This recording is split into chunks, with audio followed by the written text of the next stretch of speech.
ça pose vraiment problème. Alors, devant le Saint-Sacrement, parler de la sexualité, je n'ai pas dit que c'est mauvais, mais on aurait pu être à l'aise ailleurs. Voilà, moi, un peu ça me gêne. Le sujet ne me gêne pas, mais le lieu me gêne un peu. Ce qui m'a posé question aussi, alors nous, on pensait qu'on allait rencontrer des couples.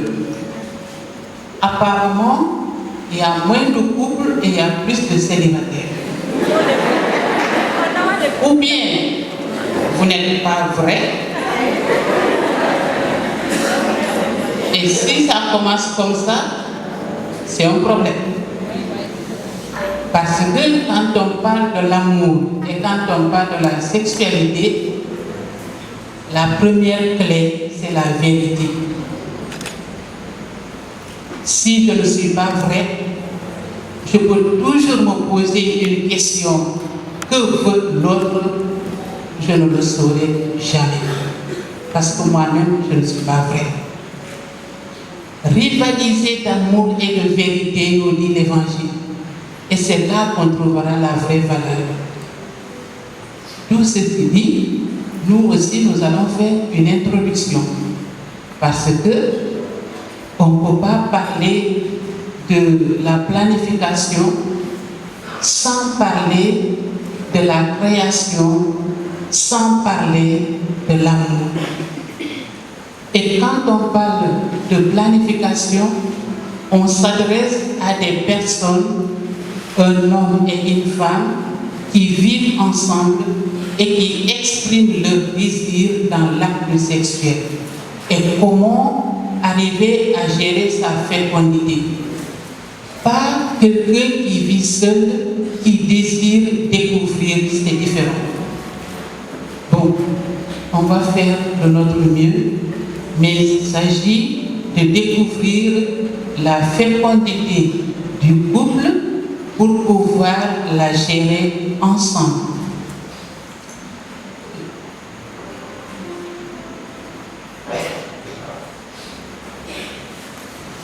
Si on parle de la Bible, est-ce que vous entendez jusqu'au fond? Faites-moi comme ça, si ça arrive jusqu'au fond. Merci beaucoup. Si nous partons de la Bible, la Genèse, Dieu a créé le monde, la terre, la mer et tout ce qui renferme. Il a préparé, pas le monde pour le monde, mais il a préparé la venue de l'homme. Et Dieu, puisqu'il est amour, il transmet son amour à sa créature. Et donc, pour pouvoir donner le maximum et la vie, il a préparé sa venue en créant le monde, tout ce qui renferme, je ne me rentre pas dans les détails. Et à la fin, quand il a eu tout fini, il a dit, faisons l'homme. Faisons, c'est déjà, on parle déjà, c'est déjà la sexualité. Faisons l'homme à notre ressemblance et à notre image. Faisons l'homme. Dieu est rentré dans sa Trinité, les trois personnes qui se sont impliquées pour que nous-mêmes nous ayons la vie. Mais quand il a préparé, il a créé les animaux, il a dit que ça soit, c'est l'homme. Et là, il a dit, faisons l'homme, il s'est impliqué, il a donné son amour.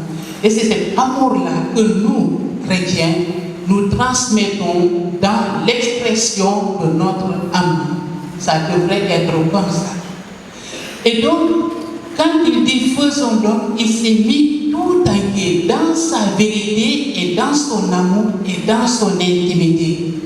Et donc, nous qui sommes à l'image et à la ressemblance de Dieu, il nous a donné un vis-à-vis qui demande notre intimité, qui demande notre vérité, qui demande notre amour. Et pour pouvoir vivre en cohésion, il y a une expression, l'expression de ma sensibilité qui va venir de mon esprit, qui passe par mon cœur et qui traverse mon corps pour accueillir l'autre. Le corps, c'est le lieu où s'expriment nos sentiments, nos désirs. Je peux dire le corps est l'enveloppe de tout ça. Mais dans le corps, il y a ce mystère d'amour, le cœur qui est le berceau de nos sentiments, de nos amours, et l'esprit qui gère tout. Quand il a fini de créer l'homme, il a dit, aimez-vous et multipliez. Je le dis pour que vous ne me posez pas la question. C'est vrai qu'il a dit multiplier, il ne s'est pas arrêté là. Et il a dit soumettez. À l'homme, il a donné en nourriture les animaux et les plantes de la terre. Mais quand il a créé la femme, il a remarqué que l'homme n'est pas heureux en voyant tout ce qu'il a préparé. Pourtant, il ne lui manquait rien. Mais l'homme n'est pas heureux. Et il lui a donné des animaux. L'homme n'a pas trouvé son plaisir dans les animaux.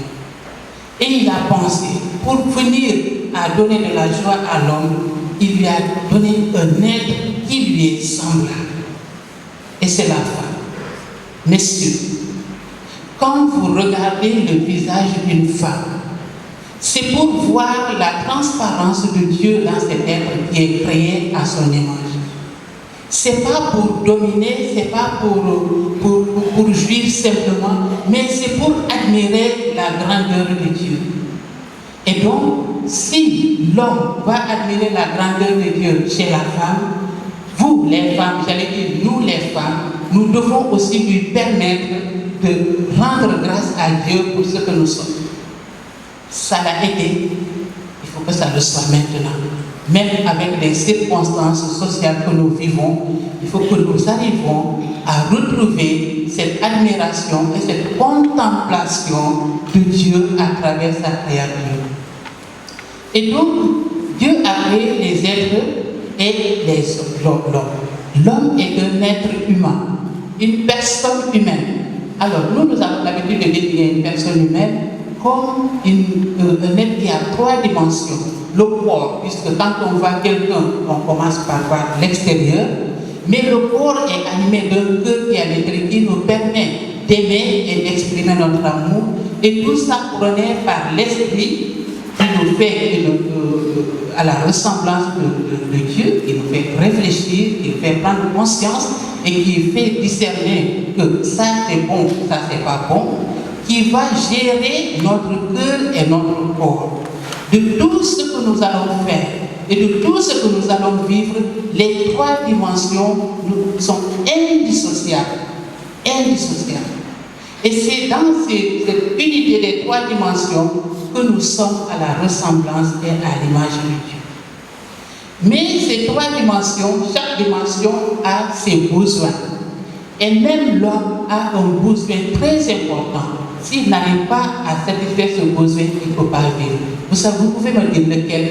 Un besoin très important. Le plus grand besoin. Vous n'en avez pas. Quel est votre plus grand besoin? Si vous n'en avez pas, on s'arrête là. Le plus grand besoin.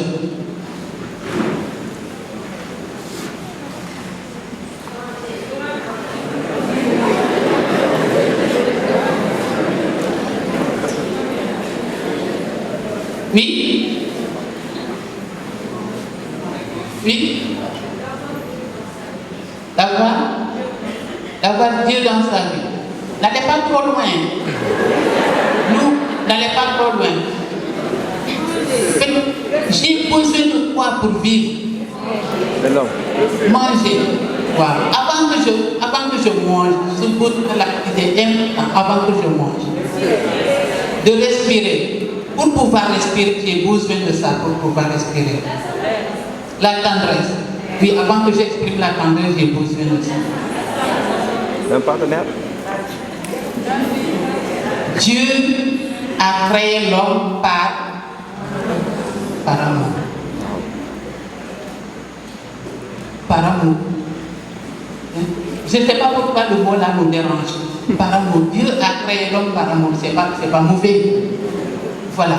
Nous avons besoin d'aimer, d'être aimés. Que ce soit vous, que ce soit nous, religieux. on a besoin d'être aimé et d'aimer. Si on n'est pas aimé, on ne peut pas vivre. Vous n'êtes pas d'accord avec moi? On a besoin d'amour. Et donc l'amour-là, il faut l'exprimer. Et si on a besoin d'aimer et d'être aimé, c'est bon ou c'est mauvais? Alors, ce qui est tabou ou c'est pas tabou? Maintenant, il y a moins de réponses. On sait pas. Alors, si c'est pas tabou, c'est qu'on peut en parler aisément. Hein? Alors, il n'y a pas de résistance à cela. L'amour, c'est l'expression que j'ai au fond de moi-même qui me fait voir en l'autre la créature de Dieu. Et donc l'autre aussi va l'exprimer. Et puisque l'homme, dès le départ, est un être incomplet et que Dieu lui a trouvé la femme, vous savez ce qu'il a dit? Quand Dieu lui a présenté la chair de ma chair. C'est un homme qui a dit ça. Vous la monotrone, vous êtes dit que vous êtes des célibataires, vous êtes pas des célibataires. Pour le coup, ça c'est l'os de mes os, la chair de ma chair. Ça vient de son cœur, ça ne vient pas de ses mains, ça vient de son cœur. Et ce qui vient de son cœur est enraciné dans la vérité. Et si c'est la chair de sa chair, je veux dire, il n'y a pas de honte à exprimer l'amour que j'ai pour ma chair. C'est une sœur qui vous dit ça. On ne s'est pas présenté avant. Mais pour vous dire, nous sommes des petites sœurs des maternités catholiques. Et donc, notre mission spécifique, c'est de parler, d'admirer l'amour, la sexualité. C'est bizarre, mais Dieu nous a inspiré ce charisme-là pour en parler. Mais aujourd'hui, nous allons vraiment orienter. Est-ce que le Dieu là ne dérange pas? Alors, si j'ai l'amour au fond de moi-même, je peux l'exprimer par ce que je suis. Moi, je m'appelle Sœur Marie-Agathe. Par ce que je suis, je ne m'appelle pas Pierre.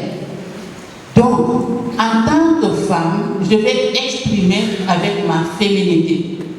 Et si je m'adresse à Pierre ou à Paul, c'était leur fête avant-hier, ils vont recevoir en tant que Pierre et Paul avec leur masculinité. C'est ça la sexualité.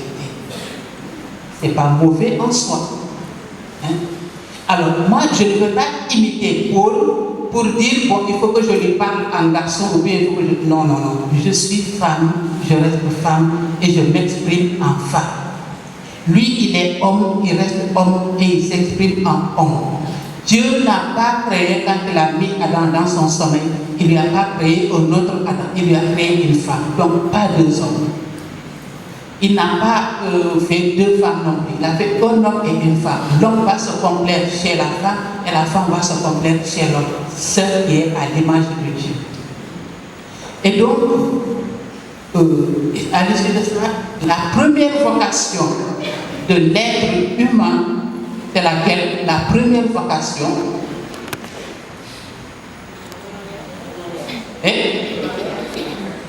Dites-le avec conviction. Maintenant, si vous voulez devenir des sœurs, vous venez, mais ça c'est après. La première vocation de l'être humain, c'est la vocation au mariage. La vie consacrée évolue après. Voilà, il prend des... Donc, si notre vocation, dès le départ, c'est la vocation au mariage, Dieu nous a donné des éléments, des valeurs qui nous permettent de nous exprimer dans tout ce qui compose le mariage. Et le mariage, c'est entre un homme et une femme. La sensibilité masculine et la sensibilité féminine.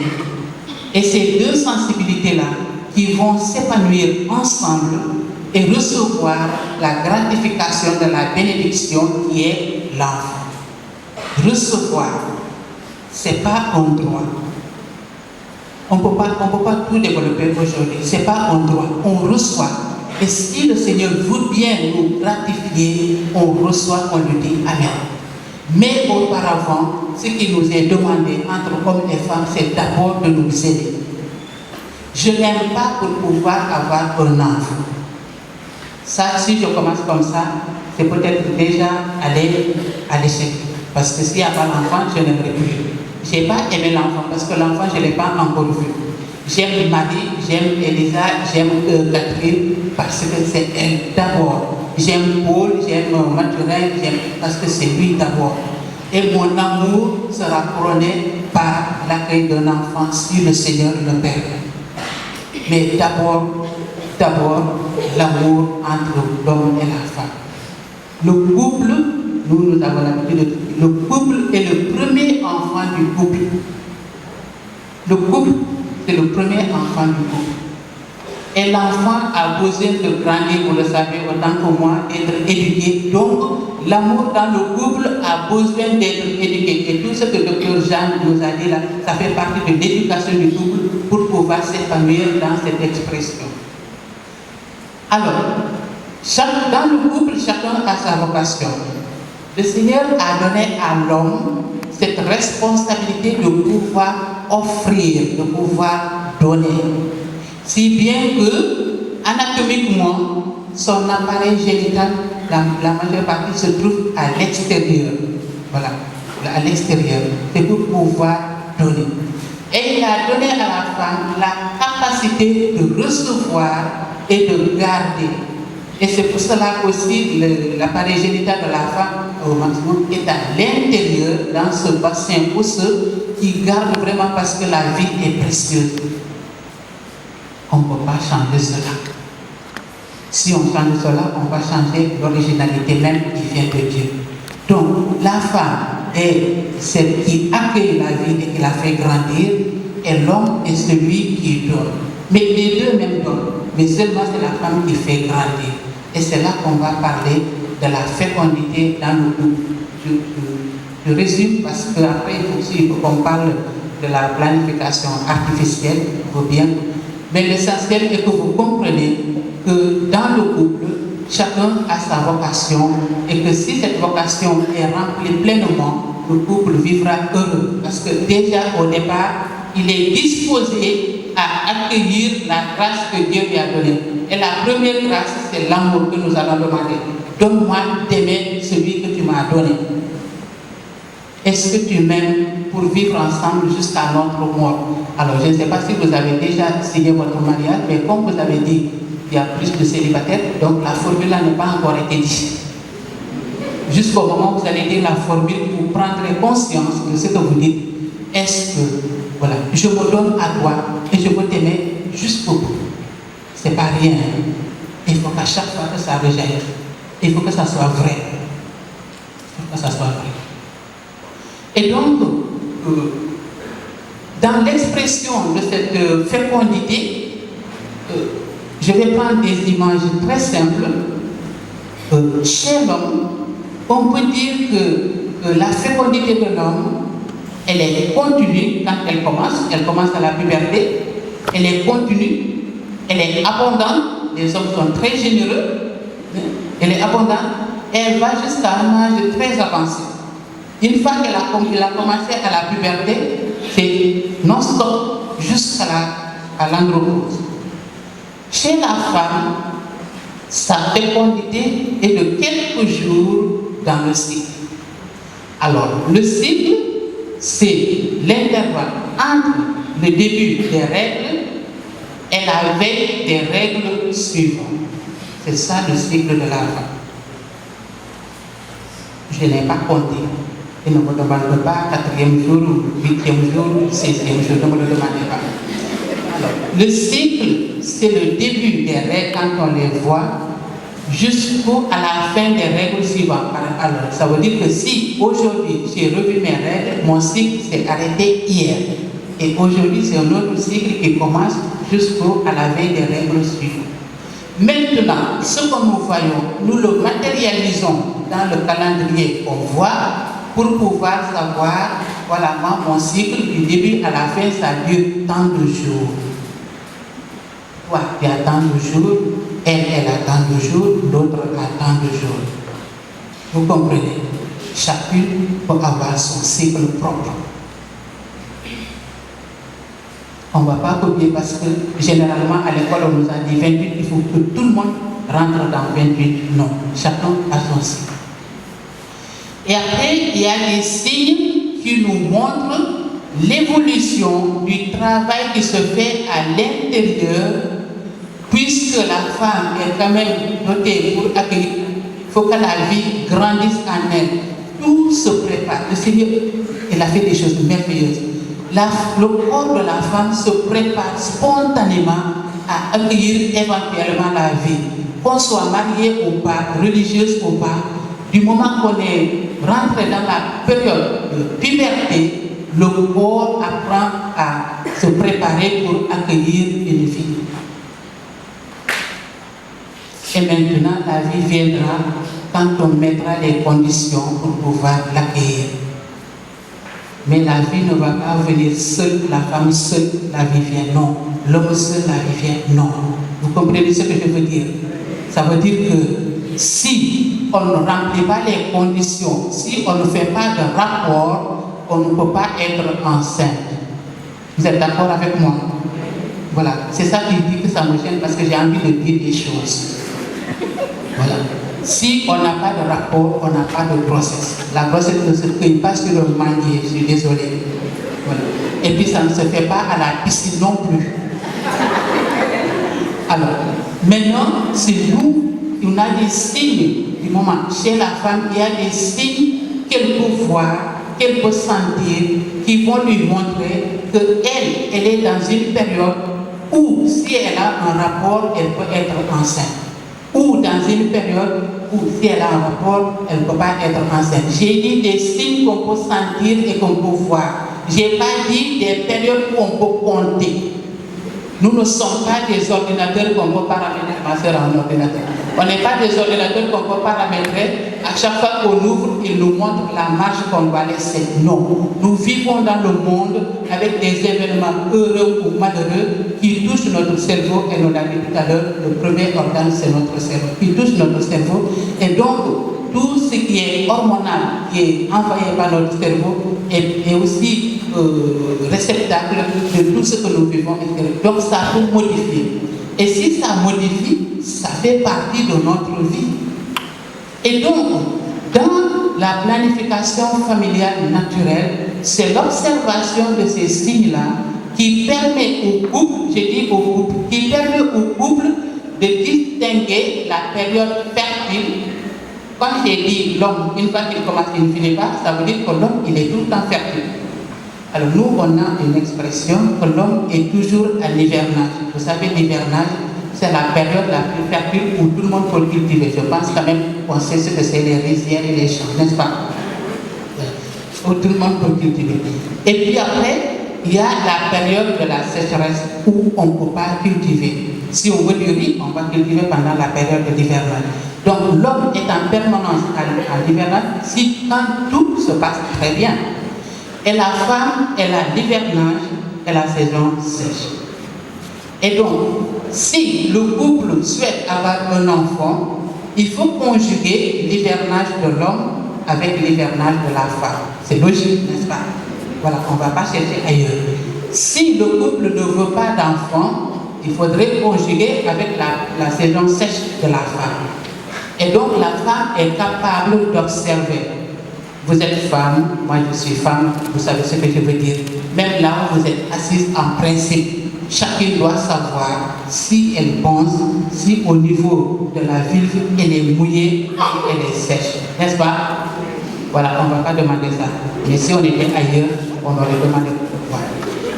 Donc, si je suis en période sèche, l'homme étant tout le temps en période d'hivernage, les deux rencontres ne peuvent pas donner une grossesse.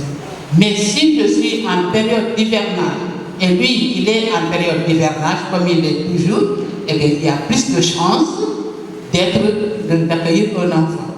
Et puis, ce n'est pas forcément parce qu'on a conjugué nos deux hivernages qu'on va avoir un enfant. Moi, ceux qui sont mariés.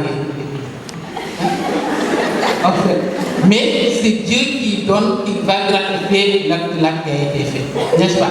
Donc on a fait. D'accord? Et les sécrétions que peut remarquer la femme, il faut que j'aille vite. Il y a les pertes blanches, ça je pense que tout le monde sait, les pertes blanches. Et il y a la glaire, cette substance qui est glissante, qui est transparente, qui peut apparaître à la période de la fécondité de la femme. On sent. Et des fois, quand on va aux toilettes, on se nettoie, on voit un liquide vraiment comme un fil. Hein? Dites-moi oui ou non? Oui. Donc, c'est l'apparition de ces substances-là qui nous montre que la femme a commencé ou est dans sa période fertile. Ce liquide-là, c'est comme de l'aimant. C'est comme de l'aimant. Quand il rencontre un spermatozoïde, ça l'a le spermatozoïde. Donc, pour dire qu'on peut être enceinte sans être pénétré. Vous avez compris?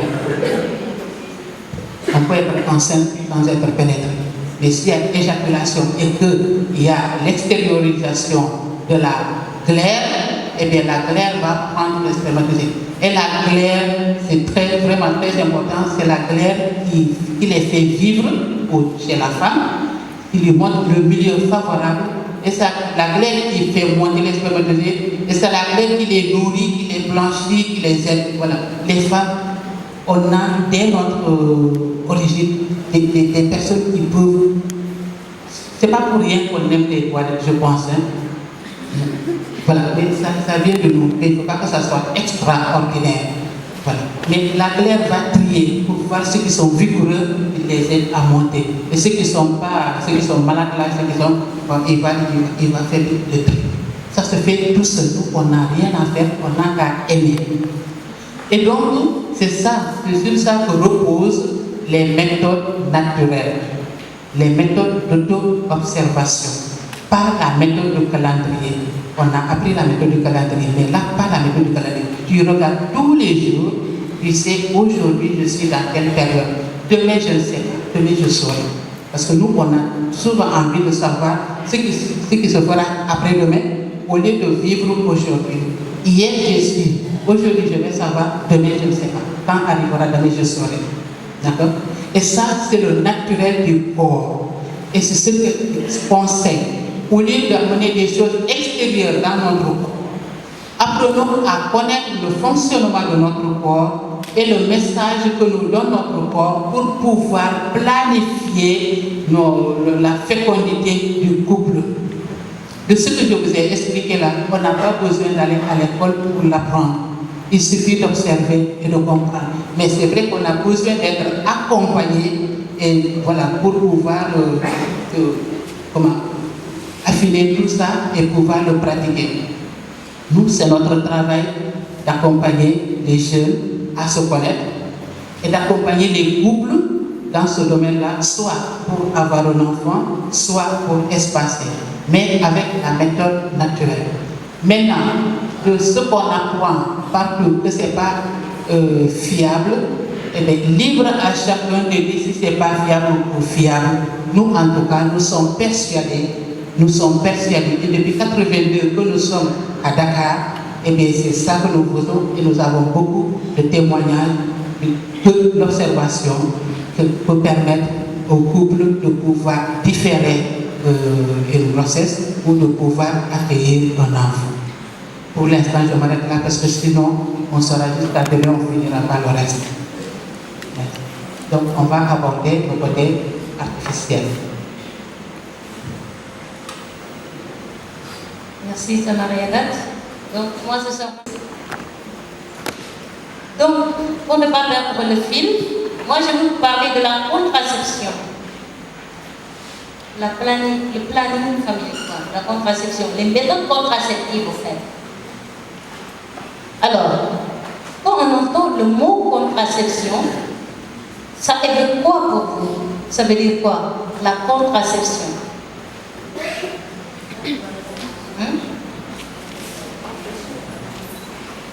Oui? Contre? Voilà. C'est contre la conception. La contraception est égale à contre la conception. Donc si on parle de contraception,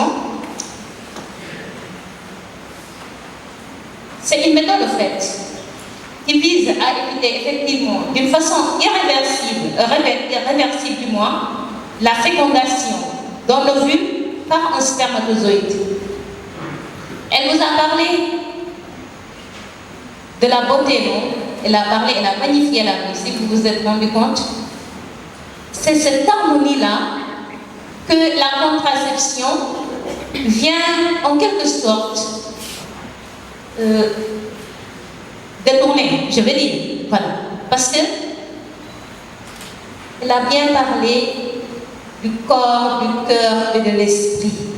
L'homme est unifié.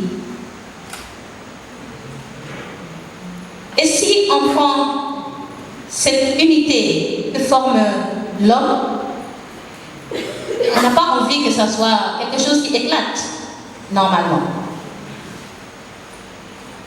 Donc, on nous dit que cette méthode contraceptive, elle doit être facile, elle doit être fiable, elle doit être d'une efficacité satisfaisante. C'est-à-dire que quand tu commences à pratiquer ces méthodes, il faut que tu sois satisfait. C'est ce que nous dit l'OMS. Et réversible, c'est-à-dire qu'une fois que vous avez pris soit la pilule ou autre chose, normalement, vous devrez retrouver votre cycle normal comme c'était avant. Reste maintenant à prouver si c'est le cas ou pas. Alors, nous avons plusieurs méthodes contraceptives. Vous avez les méthodes artificielles, les méthodes abortives et les méthodes stérilisantes. Bon. Je ne vais pas rentrer dans le détail, parce qu'on n'a pas le temps. Mais c'est pour vous donner une idée de ce que c'est la contraception. Parce qu'on entend beaucoup parler de contraception. Beaucoup de femmes dans nos lieux de permanence où on accueille les couples, les jeunes, il y en a combien qui arrivent en ayant touché à la contraception et qui arrivent suite à ces effets que je vais vous citer. Alors, donc la contraception mécanique, où nous avons les préservatifs, que ce soit préservatif masculin ou féminin, et qui, on sait que le préservatif, effectivement, il est utilisé, il a un rôle préventif pour les IST, mais il ne faut pas oublier que cela n'empêche pas forcément la grossesse. Il y a combien de bébés qui naissent après un rapport protégé, entre guillemets, où le garçon va te dire « j'avais mon préservatif ». Alors, le spermatozoïde, il est passé par où? Hein? S'il y a une enveloppe par là, le spermatozoïde est passé par où? On doit se poser cette question. Et pourtant, l'enfant est là. Donc, la grande question reste à savoir comment je vais accueillir cet enfant qui se présente.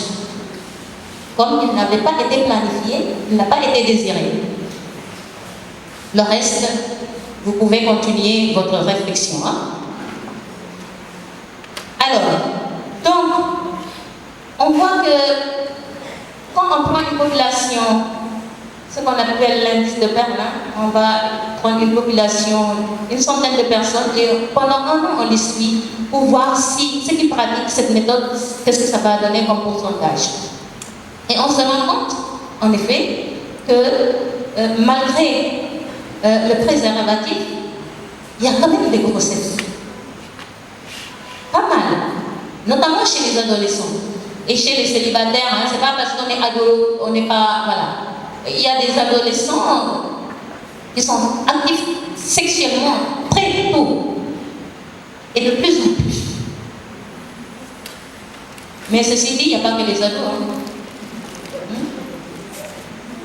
Alors, vous avez d'autres méthodes, comme les spermicides, qu'on trouve dans le commerce, comme les crèmes, les gels, les mouches, les ovules, les éponges, etc., qui ont une action c'est-à-dire qu'ils vont inactiver les spermatozoïdes.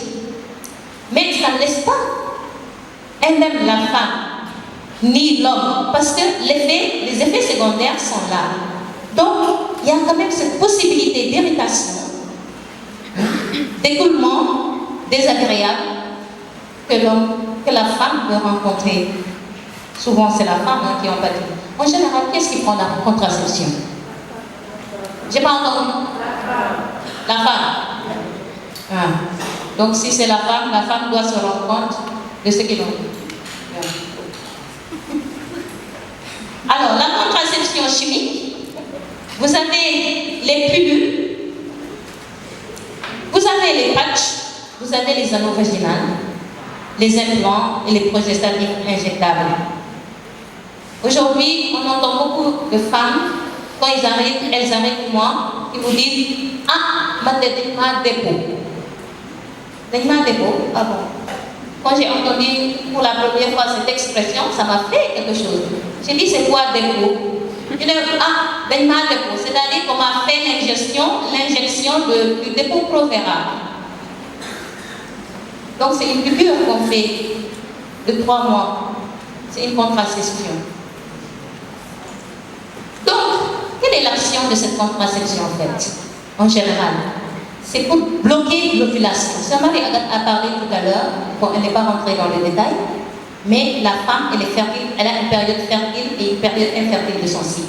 Et quand elle est fertile, il y a la fertilité, cette période hivernale aboutit à une ovulation. Donc, la contraception va bloquer cette ovulation et rendre, modifier le développement de la muqueuse utérine, qui sera impropre à la dilation, modifier la glaire cervicale, cette fameuse glaire cervicale qui on dirait de la mort. Voilà. Et modifier aussi la mobilité des trompes, par où vont passer les spermatozoïdes pour aller à la rencontre de l'ovule. Donc il y a des contre-indications quand même à tout ça. Tout le monde ne peut pas se permettre de prendre des contraceptifs. Au préalable, normalement, on doit consulter, faire des analyses pour pouvoir coucher à cela. Mais malheureusement, ce n'est pas le cas. Les antécédents, je vous en passe, parce qu'il y a pas mal de choses qu'on peut rencontrer. Mais les contre-indications, je vais quand même en citer quelques-uns, qui sont déjà ceux qui sont relatives. Les gens qui sont diabétiques ne doivent pas le toucher, les contraceptifs. Bon, comme on allait un enfant aussi, parce que dites-vous que quand vous l'allaitez et que vous êtes sous pilule, le bébé, peut-être tout passe là. Donc si on commence à mettre cet enfant sous contraceptif, vous imaginez un peu ce que ça va donner. Je dis ça par humour, mais c'est pas faux. Il y a le tabac qui est incompatible. Pilule et tabac, ça va pas. Vous avez des hypertendus, ceux qui ont des migraines, des antécédents de dépression dans la famille. Et l'âge aussi. Moins de 35 ans, on ne devrait pas, mais maintenant, même à 18 ans, on peut. Les effets secondaires graves, vous avez les nausées, vous avez les céphalées, c'est-à-dire les maux de tête, les troubles cutanés, modification du poids, c'est ce qu'on rencontre le plus. Les femmes qui arrivent en disant, moi j'ai grossi énormément, je n'arrive plus à supporter mon corps, ou je suis essoufflée, je saigne, voilà, j'ai mal à la tête, je suis irritée, et j'ai même une baisse de libido, c'est-à-dire, il y en a qui nous disent, j'ai plus de désir sexuel. Voilà, ça c'est les effets, entre autres. Voilà. Sans oublier aussi les risques de cancer, pour tout cela, parce que tout ce qui est introduit dans le corps, qui n'est pas du tout dans la règle, dans la loi naturelle, va perturber drastiquement le fonctionnement naturel des choses. je vais parler de la pilule du lendemain. Il y en a peut-être parmi vous qui connaissent cette pilule du lendemain, qui est distribuée comme des petits pains. Donc, aujourd'hui, un jour, nous avons eu l'intervention d'une personne qui est dans le corps médical, qui nous disait que sa grosse inquiétude, c'était de savoir, de constater que le lundi, quand ils font les inventaires des pharmacies, il n'en restait plus un seul comprimé dans les pharmacies de Dakar. Ça veut dire qu'on s'en sert comme des petits pains. Et ce n'est pas anodin, la pilule du lendemain. On a fait une pilule du lendemain, une pilule du surlendemain. Après, ça sera sur le lendemain, ainsi de suite. Voilà. Et cela n'empêche pas forcément. Il y a peut-être une grossesse, mais il y a les conséquences d'hémorragie. Ainsi de suite. Et tout cela, ce n'est pas ce qu'on nous dit forcément. C'est déconseillé aussi à un certain âge. Moins de 18 ans, on ne devrait pas le toucher. Vous avez les méthodes abortives. Entre autres, nous plaçons le stérilet dans ces méthodes. Voilà. Le stérilet, c'est un petit appareil en forme de T qui est placé au niveau de l'utérus de la femme. Ça ne va pas forcément empêcher la grossesse, parce que la grossesse a lieu au tiers externe de la femme. Mais le bébé n'arrivera pas dans son petit appartement que maman a préparé soigneusement pendant son cycle. Quand il y a grossesse, il ne pourra pas s'éviter. Donc ça veut dire quoi? Quand j'arrive dans les mariés là, quand vous arrivez dans votre chambre, elle arrive toute pimpante là, elle trouve une autre femme dans son lit. Elle fait quoi? Hein? Les comment les... Elle se bat. Elle se bat. Alors il y a deux possibilités. Soit je me bats, soit je laisse la place. Ah, beaucoup ma histoire. C'est pareil pour le bébé. Il trouve que son milieu est occupé par un autre. Qu'est-ce qu'il fait? Il va dire, ah, ça c'est mon terrain, je ne vais pas me laisser faire. Donc il va se battre. Il y a des enfants qui sont tellement têtus, vous savez, pour faire tout ce que vous voulez, s'ils veulent venir au monde, ils seront là. Hein? Et il y en a d'autres, ça ne vaut pas la peine. Donc ils font demi-tour. Donc ça veut dire qu'on a interrompu une vie. N'est-ce pas? Voilà. Alors, vous savez aussi les contre-indications à tout cela. Ceux qui ont des antécédents de maladies pelviennes, inflammatoires, ainsi de suite, les cancers du col ou de l'endomètre, du col de l'utérus, ou de l'endomètre, les grossesses connues ou suspectées, pas mettre à une femme en stérilité alors qu'on n'a pas fait au préalable ce qu'il faut pour savoir s'il y a une grossesse qui est suspectée ou qui est là présente. Les saignements utérins anormaux, une femme qui saigne anormalement, on ne va pas lui introduire une stérilité. Ainsi de suite. Voilà. Il y a les grossesses aussi avec le stérilet. Il ne faut pas oublier qu'on peut aussi avoir faire des grossesses extra-utérines. Et ça, pour le coup, c'est pas anodin. Parce que ça, quand ça arrive, c'est fatal. Donc, les effets secondaires, vous avez des saignements plus abondants. En général, les femmes qui ont des stérilés ou autres, ils se plaignent de saignements plus abondants, des douleurs. Hein? Voilà, j'ai mal. Je ne me sens pas bien, je ne suis pas bien dans mon corps, ainsi de suite. Alors, ce n'est pas pour tout le monde pareil. Hein. Il y en a qui vont vous dire, bon, ça ne me fait pas de mal que ça, hein, je supporte. Il y en a par contre, c'est très palpable. Hein. C'est palpable les effets secondaires, les conséquences. Voilà, on est tellement unique, chacun unique. Mais c'est pour dire que cette harmonie qui a été voulue dès le départ par le Créateur, on vient quand même perturber cette harmonie. Voilà, donc, la pluie du lendemain, je vous en ai parlé. Et donc, il y a le dernier point, c'est la stérilisation. Il y a des méthodes qui vous rendent stérile, c'est-à-dire que c'est On ne peut pas revenir en arrière. Une fois que c'est fait, c'est fait.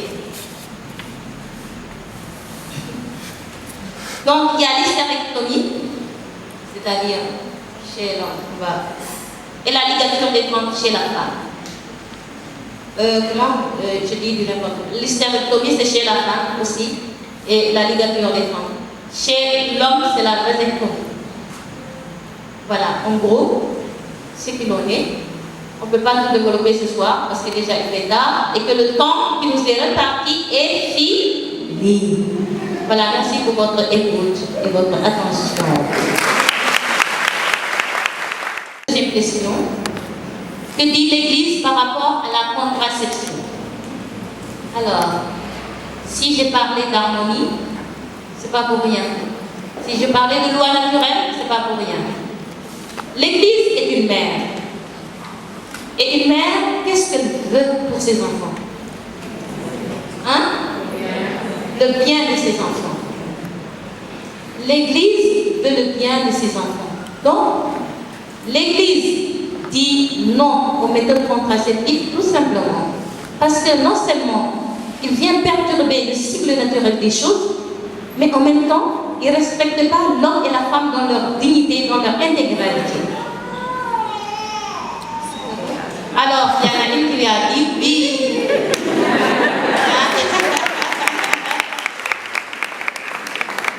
C'est formidable, le Seigneur est merveilleux.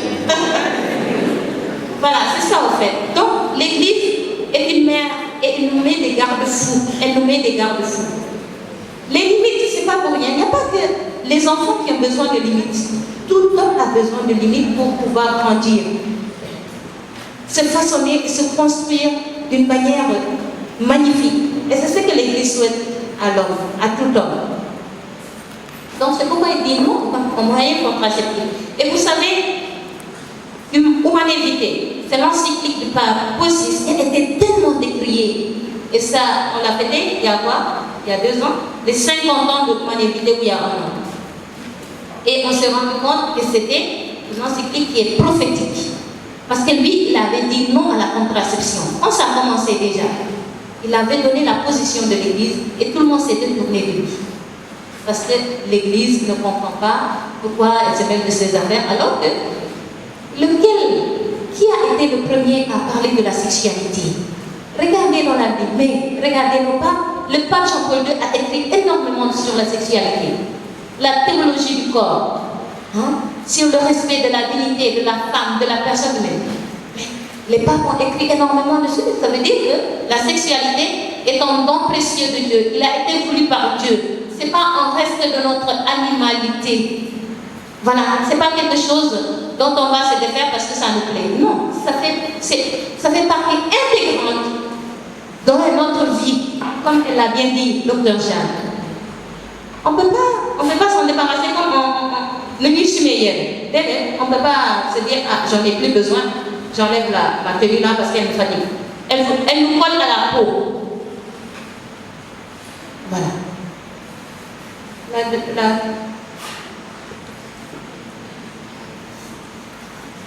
Est-ce que pendant l'allaitement, on peut parler de fécondité? L'allaitement même est conseillé, l'allaitement maternel est conseillé dès la salle de naissance. L'enfant, dès qu'il sort du ventre, le premier geste à faire, c'est de le mettre contre sa mère. Et si l'enfant est contre sa mère, il cherche automatiquement le sang.